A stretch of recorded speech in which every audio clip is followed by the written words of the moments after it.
Hey everybody, welcome back to Cold Down the Coast. I'm at day, I think, 31. I've actually been stopped for a few days at my cousin's here in Jacksonville, trying to ride out a hurricane. Let's get into the recap.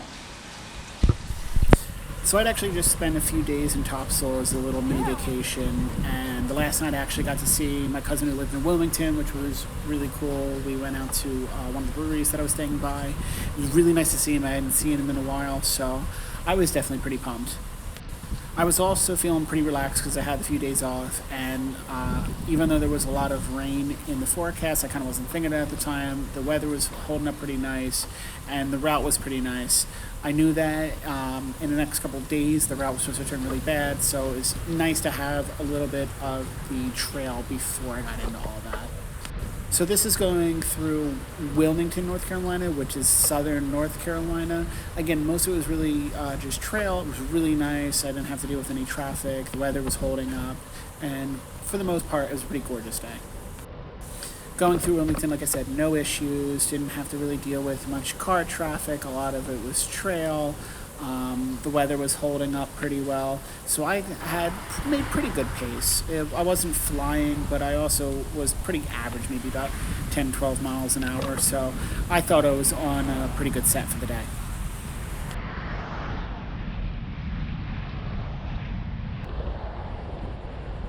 So once just past Wilmington, that kind of started to change a little bit. I started getting closer to the shore and this little kind of barrier island situation, and I was facing a headwind.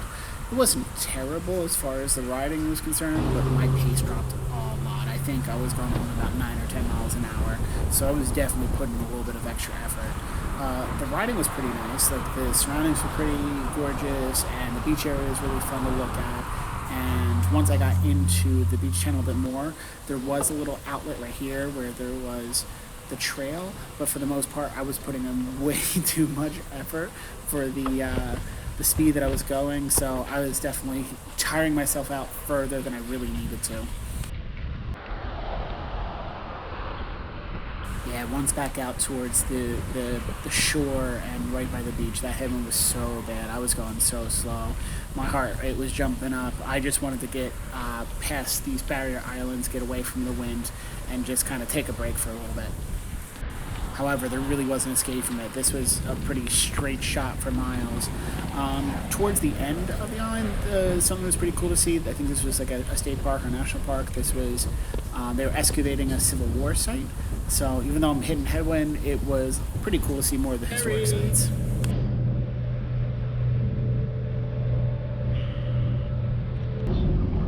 So just past the beach town, going towards Southport, there's another ferry, which was a nice break. I actually had a really good conversation with a guy there from North Carolina that was a teacher. So it was nice to just kind of chat with somebody and not just have the monotony of being on the bike. The really cool thing was the ferry going across the river or the bay, wherever it was, the seagulls were using the ferry to kind of make it easier to get over, so they were like right on top of us. That was actually pretty cool. So on the other side, it was starting to get a little cloudy. I started to look for somewhere to stop. I was getting really tired from that headwind, so I just hunkered down for the night. All right, so let's do some reality stuff. I'm about to cross into South Carolina today. If I had to be completely honest, I am miserable. We're on day 23. So since I've left Jersey, I'm almost positive it's rained every single day. Rained really bad last night. For the most part, I thought my tent handled it, but then when I woke up, the floor in the tent was wet again. It's going to downpour today. It's going to rain for the next 5 days, which apparently is an anomaly in the south. I've just been miserable and wet, and on top of that, the mosquitoes are crazy because everything's just been wet. I really just want to get through all of this, and I just wanted to stop raining. So yeah, there's a lot of fun moments on this trip, but then you get stuff like this where it just makes you absolutely miserable. So it's kind of give and take with all this. Let's start another day. All right, just about to get out of here, just packed up. It's been really sucky, I told you about that, but you know what? Gotta keep going, gotta put some miles on. Let's get this going, let's keep going. And like I said, I was miserable, but as soon as I got to stop, I stopped at McDonald's and I got to see this, and this was such a game changer. It really brightened my day and gave me the energy to continue.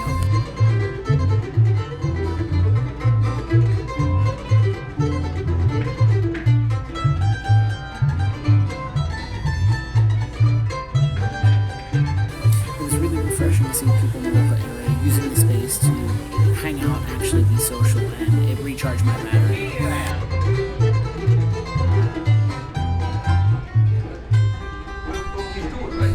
And I was going to need that because southern North Carolina, South Carolina, and Georgia were going to be really rough as far as the roads. It was going to be mostly highways all the way down there.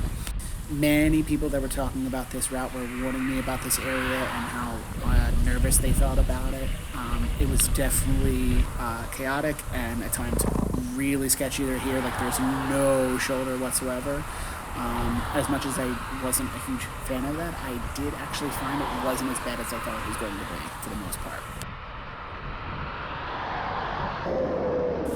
It was definitely pretty wild to be on roads where there's either limited or no shoulder and people are going 60, 70, sometimes 80 miles an hour. But the one thing that I think really eased me into a lot of it was most of the drivers, not all of them, but most of the drivers were really respectful of my space and tried to go around me and give me the space I needed. So even though it was definitely not the ideal place to be going down, I definitely felt a lot better about it once I got into it. Now this is some of the towns just before South Carolina, the border. I ended up following the route and I got to just before the border and there was a bridge, and I didn't know this, but the bridge was completely done. They were still building it. It wasn't even finished, so I had to detour back at like a mile or so. I had to go through a golf course, which I wasn't even allowed to go through. Thankfully, nobody said anything, nobody stopped me, but it definitely added some time, which was really frustrating because I was really excited to see the border.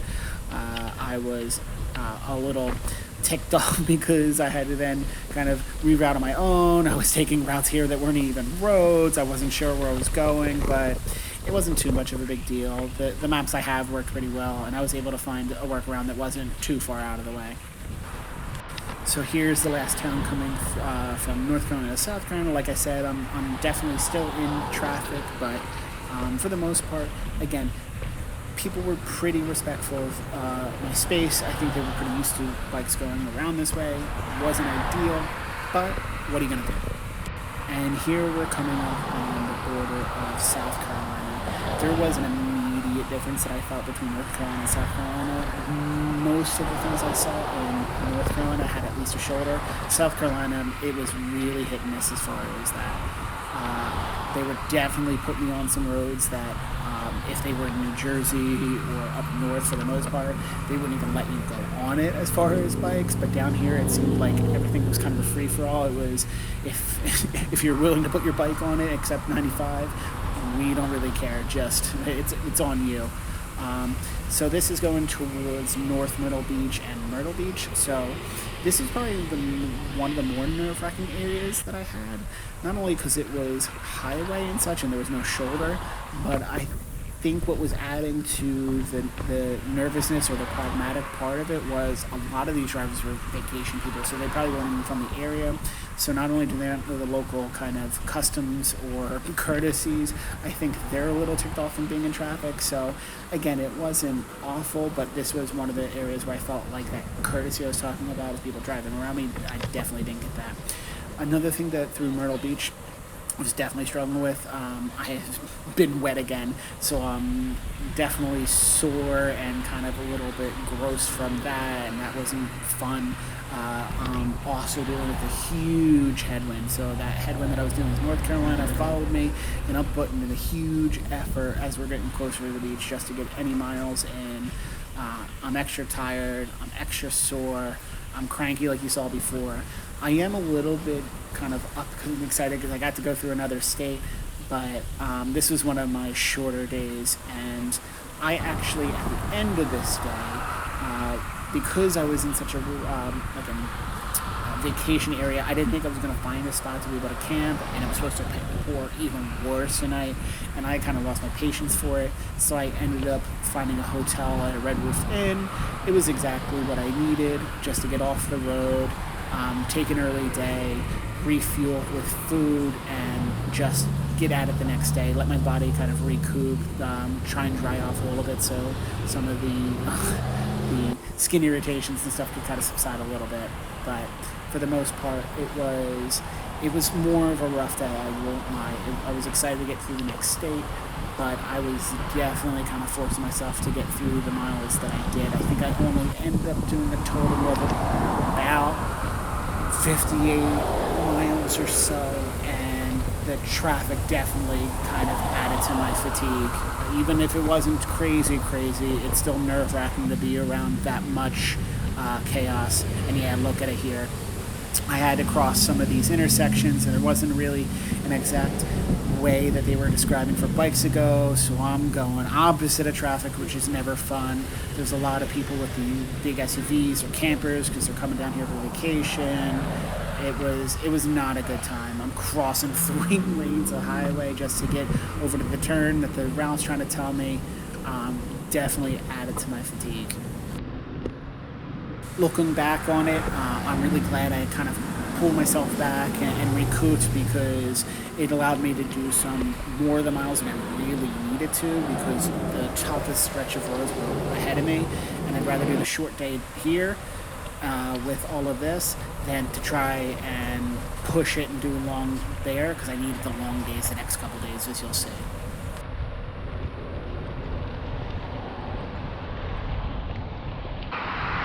So this is the next day, and I'm getting past more of the vacation areas, and it's putting me on the highway, and this is pretty intense as far as a bike is concerned. Like you see, there's definitely people next to me. They try to give me space when they can, but they're coming right up on me. The shoulder is not that big. It's bigger than I thought I was going to get. Yeah, you see that as I'm going over the bridge, that shoulder completely disappears. So I'm in the middle of traffic, and there's people going by me at 60 miles an hour. The one thing that was really bit of a benefit was with the weather changing a little bit, I actually did have a nice few days. I had a tailwind, so I was able to make really good pace going these highways, and because I had energy from stopping the other day, this was really beneficial to just get these highways out of the way. There were a few times where it did route me to cities once it could get me off a highway, and it was just really nice to have a break from the full-on traffic.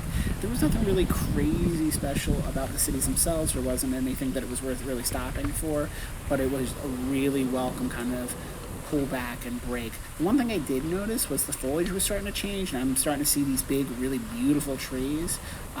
It definitely was kind of my signal that I was hitting the core of the South, and that was really encouraging to see that I had made enough distance to The other thing was when it did take me off of the actual highway and there was some kind of like random roads that went through, the area was starting to get really gorgeous. It was these huge oak trees. I was starting to see more of the Spanish moss.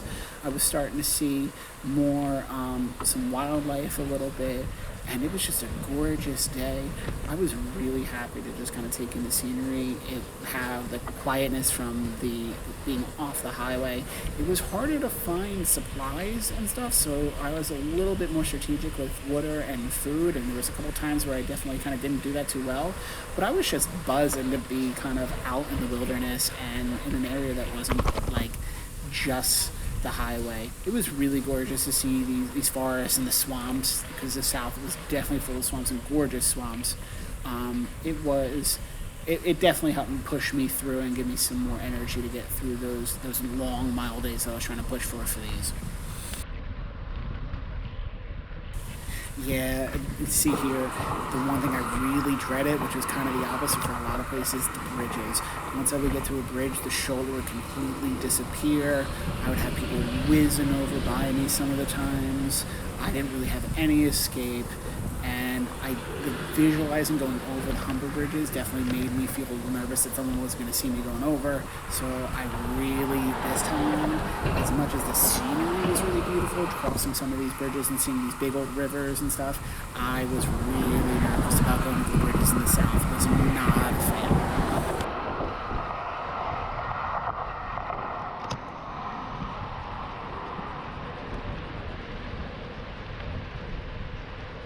Look at that beautiful shoulder coming up. Great thing.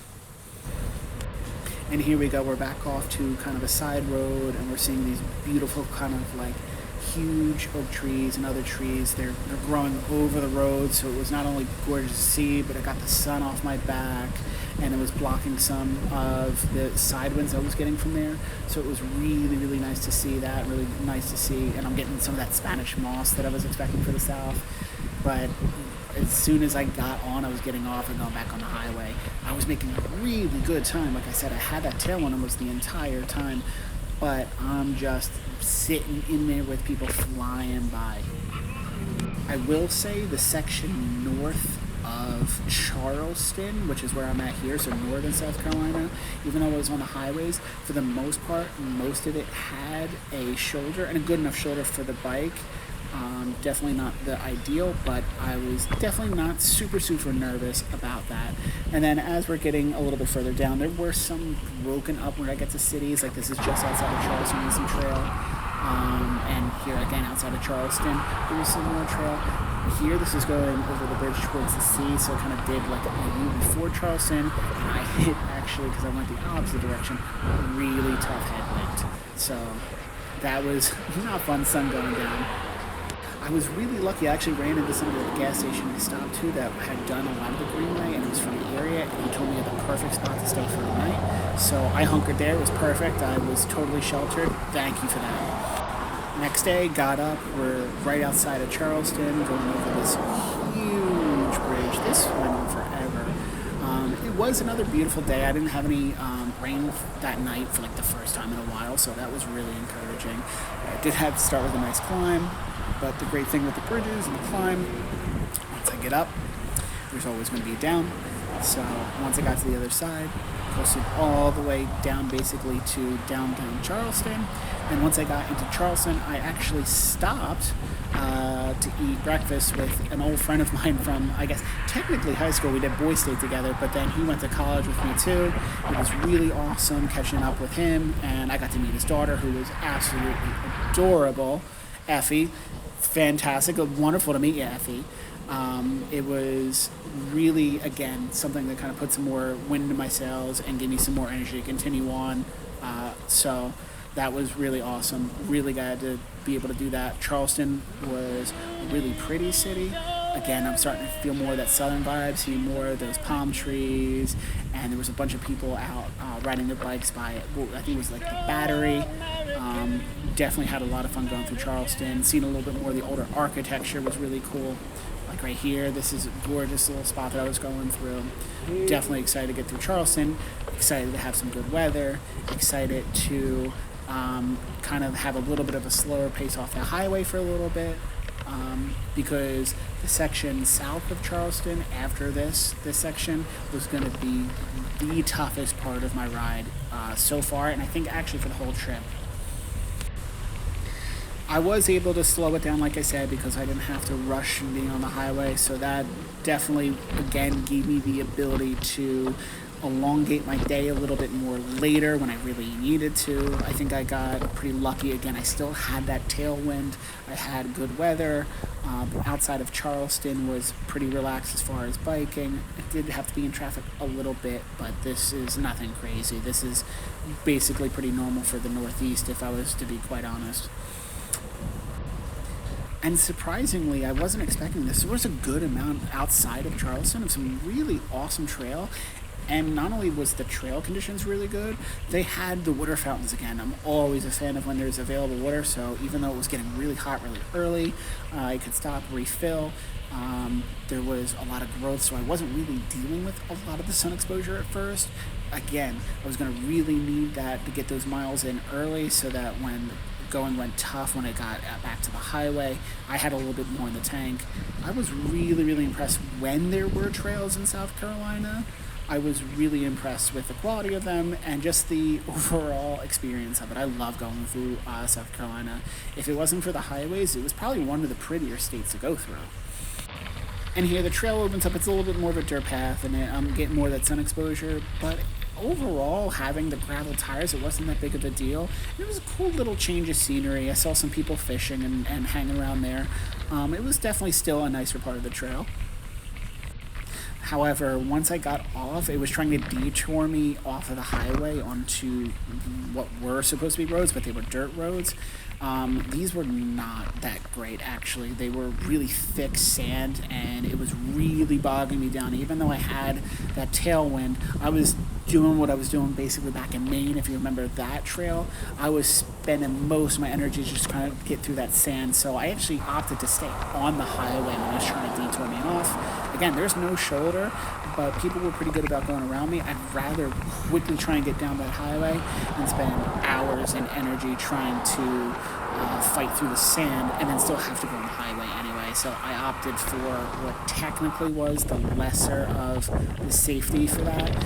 And then once I got to Beaufort, there were some really beautiful trails. Again, South Carolina, when there were the few trails, they were gorgeous. They were well maintained.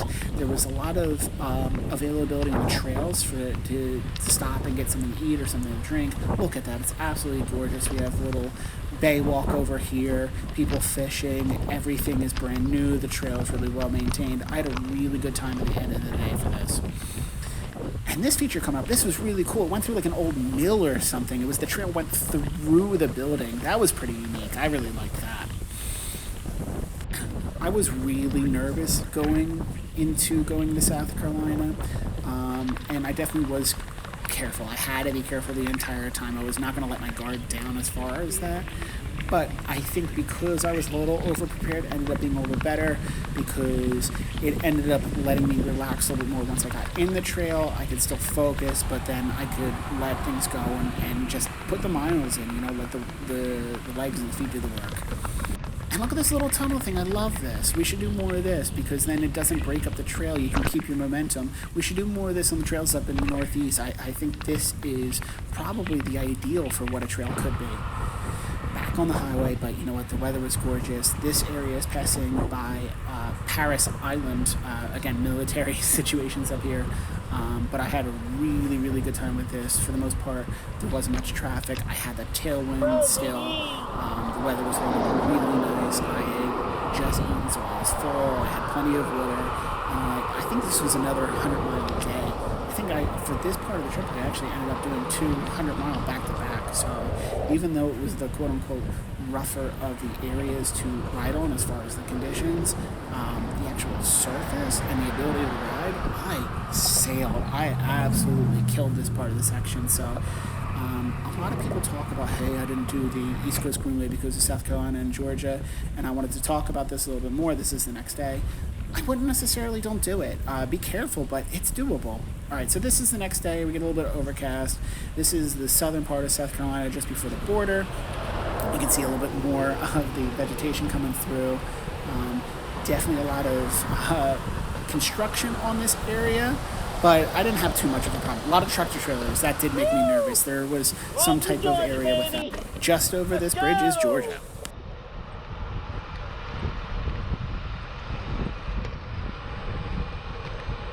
So getting into Georgia, the bad roads or the bad road conditions allegedly were not behind me, but from what I understood of what people were saying, the worst of it was behind me. I was really excited because I had been to Savannah before, but I didn't have any time to stop. This was a shorter day. I was going to spend a few days. Look at this. This was kind of rough. There was so many tractor trailers going by, so that kind of made me nervous. But there were some bike lanes and there were shoulders. There was definitely some trash and stuff, but there was enough space I could avoid it. But I was really excited to not only have the time off, but the time off in Savannah where I could do some fun things and get some really good food, and we'll see that coming up. But as we get closer to Savannah proper, the city itself is gorgeous. The other thing that was really cool about Savannah was it was really pedestrian friendly. It was really bike friendly. The roads are broken up and designed in a way, and I guess not on purpose, but they're designed in a way where you can't really go too fast in a car, and it's definitely accessible, but everybody was cognizant of people walking or people riding their bikes. There was more people, I felt, walking or riding their bikes around than there were people in cars. and there were so many parks. I know it wasn't designed this way. It was more, as I learned later, for military purposes way earlier on, but every other block felt like it had this kind of independent square park, which broke up things, one, to have a little bit more vegetation, so it felt like you were always kind of in a forest, which is really cool for a city. And it broke it up so that people weren't flying around, and it made it easier to bike. So I love Savannah for that. Even beyond the bike, I would definitely recommend Savannah for anybody to go to. It was so fun. The food was really good. It's definitely up there with some of my favorite cities that I've ever been to. So at this point, I'm just buzzing. I had a few days of really good, really long stretch of rides. I had good weather. I made really good time. I'm looking forward to the days off. So you can't see it obviously, but I'm just smiling the entire time. I'm taking this all in. I feel like I finally reached like the south of the south, so I'm starting to kind of feel like I'm getting towards the end. So I was having a really good time with this. Really stretching out, really enjoying that last bit of ride before I get to my Airbnb. I had a more direct route to my Airbnb as well, and I was really, really fortunate. It was right on the pathway, so I could have gotten there faster, but I decided to take the actual route and do the scenic thing.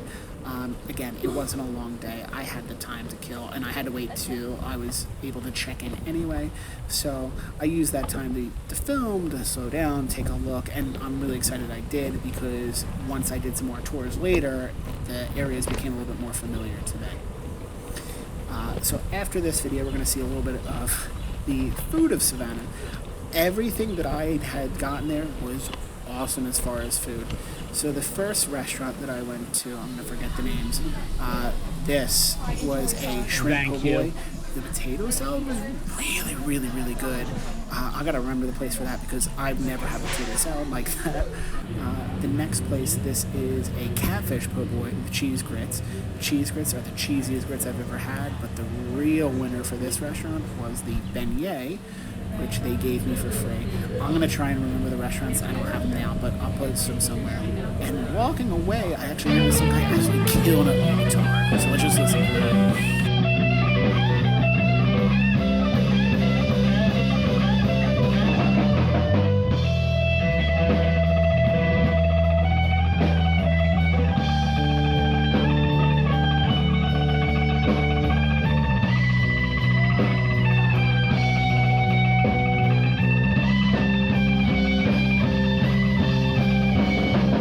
So that night I did a haunted ghost tour of Savannah, so here are some pictures from that. If you guys see anything spooky, point them out to me, because I didn't find anything, but apparently the entire city of Savannah is just one massive graveyard or cemetery.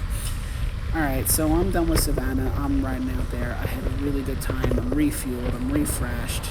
I am feeling good because I finally got out of the worst of what the most of the highways were. Again, I'm going back on some highways, but the shoulders open up a little bit. The traffic wasn't nearly as bad. I still thank the Lord had that tailwind, so I was still making really good time. Again, I think I got another 100 miles in. I got a lot of centuries in on this section. And the weather holding up, I think I didn't realize it. A lot of what I was talking about before, being miserable, was just being wet all the time. So having the few days of just being dry in succession, that was really what was getting me the most. So I was having a really good time, even though I was on some pretty rough stretches of water. And again, repeating, I understand why people totally avoid the East Coast Greenway because of these areas. If you're not the type of person that feels comfortable driving in traffic in general, this is not the way to do it. But I'm not going to not say to not do it. I think it's more important that we talk to the people that are in charge and that could change these things and say that we really want these routes and we want the investment there, rather than just saying, oh, I'm not going to do it. Now, as you're starting to see, the weather's starting to turn. It was supposed to rain a lot of my ride this day the entire time. I was pretty lucky. It held off for most of the time, and I had a crazy tailwind. At certain points on this trip, I was averaging like 18, 19 miles an hour for like 5 miles at a time, and I was ready for the rain. I'd been dealing with it for a long time, and it held off for the most part. And I guess I got a little bit ahead of myself and thought, oh, maybe it'll hold off. Maybe I'll just have a really good stretch and I'll be able to run this thing down. And for the most part, I did. But as you'll see later on in this little section, I got most of the way through without a storm, but I had to turn back inland. And as soon as I turned back inland, that's when I hit really gnarly weather. But again, not the greatest conditions for the bike, but I'm getting that tailwind, so I'm just jetting through. If I didn't have that tailwind, this section might have been a lot worse. Yeah, here we go over another bridge. I'm in traffic. It's not the most fun place to be, and I'm looking to my right, and I got some really scary looking clouds, and it was supposed to be storming already right here.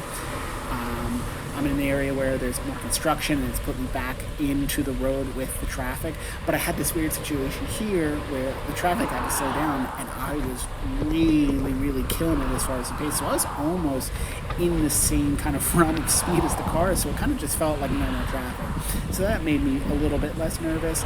I was more nervous about some lightning hitting me because I'm on a steel bike. Luckily it held on for the most part.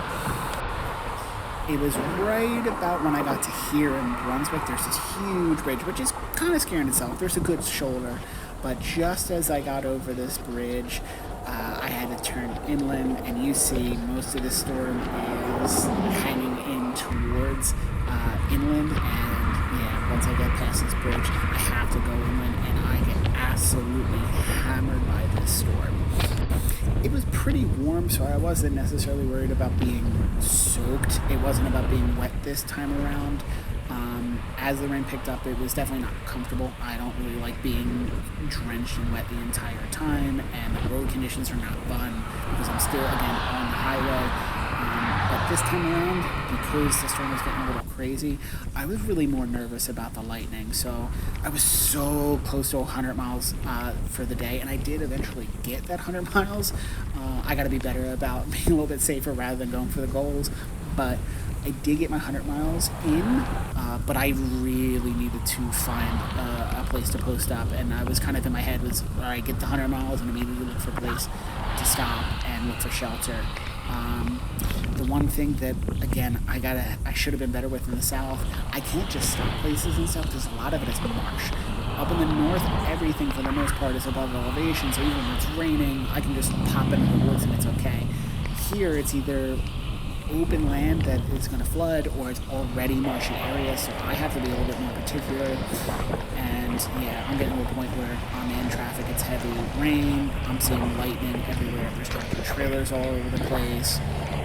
So I needed to slow it down. I needed to get my 100, which I needed to get my 100 in, but then go look for shelter.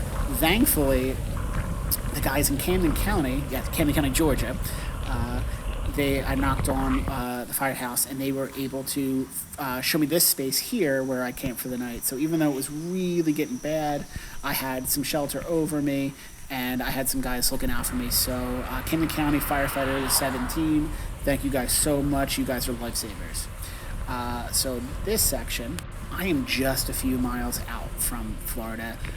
It had poured last night. I did pretty well. The tent did not flood, so I set it up a little bit different. The tent held up. I had a little bit more shelter, so even though I was a little soggy from the day before, I was not really soaked. My gear wasn't soaked, so I was feeling a little better. I could dry out. Still kind of some rough stretches of road. There was a little bit of a trail at the end in Georgia, which was kind of cool, but honestly, I could probably stay on the road. It would have been okay. I was just super excited to reach that goal. I'm just so close to hitting that last state line, and I was buzzing. I was, again, I had done well about getting some miles in before, but I still had 70-something miles this day to get before I could stop in Jacksonville.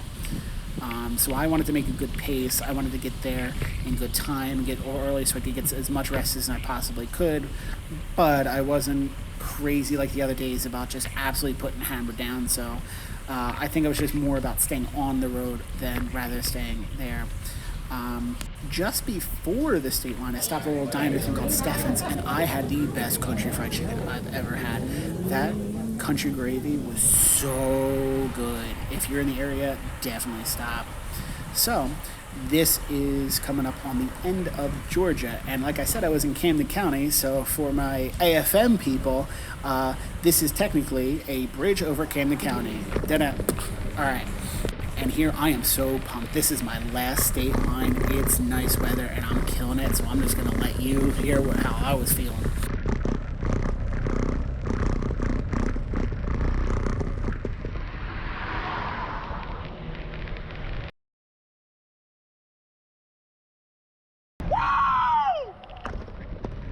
Let's go!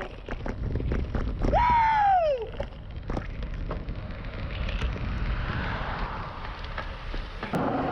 Safe to say I was pretty excited. So I know where I'm at. I know that it's my last state, but Florida is a huge state, so I'm definitely not done. But there is something about reaching that final line that I have to cross. I still have about 500 and something miles to go, but you know what? It was most of the really bad road was behind me. Florida's a really, really good state as far as biking. Almost everything is bike lanes. Most of this is by the shore, so it's a really beautiful area. There's plenty of places to stop.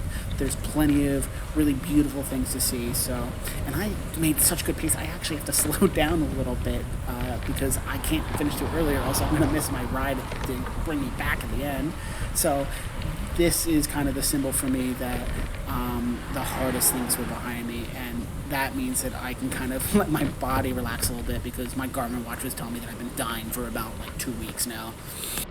The other thing that I didn't realize too was coming up on this, some of these areas are absolutely gorgeous. Now I know Florida is really pretty, but it puts me through some of these state parks, as you'll see coming up, and the vegetation is so gorgeous. It's starting to get even more, rather than even just southern, it's starting to get that tropical feel, which is really cool for me.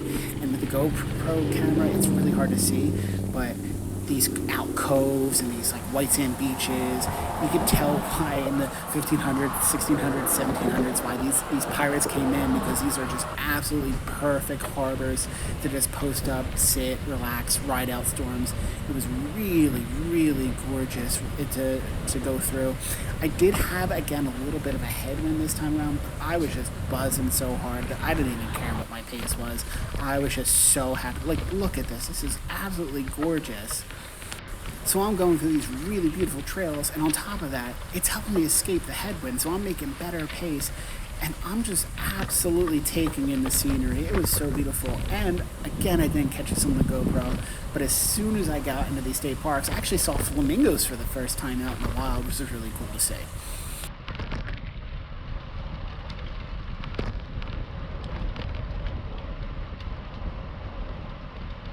So here I had one last ferry. This is going over into Jacksonville. I don't know exactly where, but this was definitely the shortest ferry. It was just a really short jump over the river, but it was fun. So I'm always a big fan of ferries. And there I am, a little bit of accidental recording me again. Ferry in Jacksonville.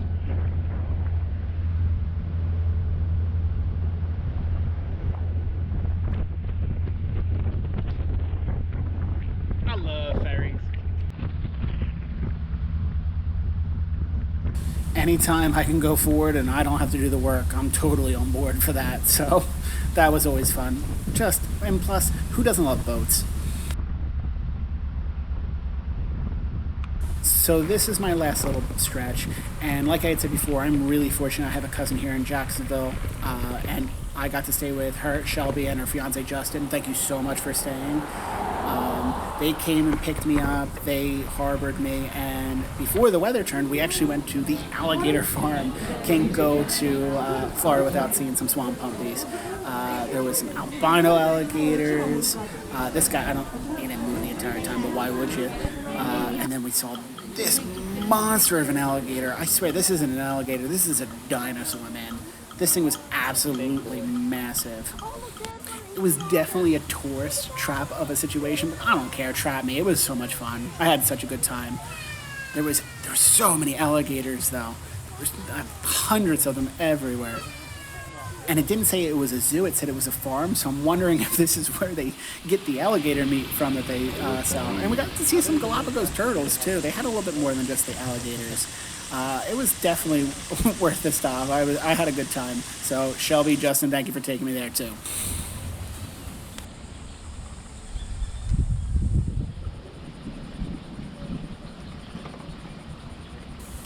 And there was a spot where you could actually feed the alligators. It was little like kibble pellets. There was these people that brought full-on chicken nuggets for the alligators, and you see they're starting to go nuts for that. I definitely don't recommend that for a few reasons, but if they're gonna throw them in, I'm gonna record it. I did actually have to spend a few extra days because unfortunately once I got here, a hurricane came. So this is a shot of a little bit of the action on Jacksonville's side of Hurricane Debbie. And after this, I'm gonna be heading out tomorrow. And that does it up until day 31. I'm gonna be leaving tomorrow morning. The hurricane will be mostly past, not completely. I'm gonna have 300 miles, about 4 or 5 days, and then I'm gonna be stopping with my brother in West Palm Beach. So until next time, see you further down the coast.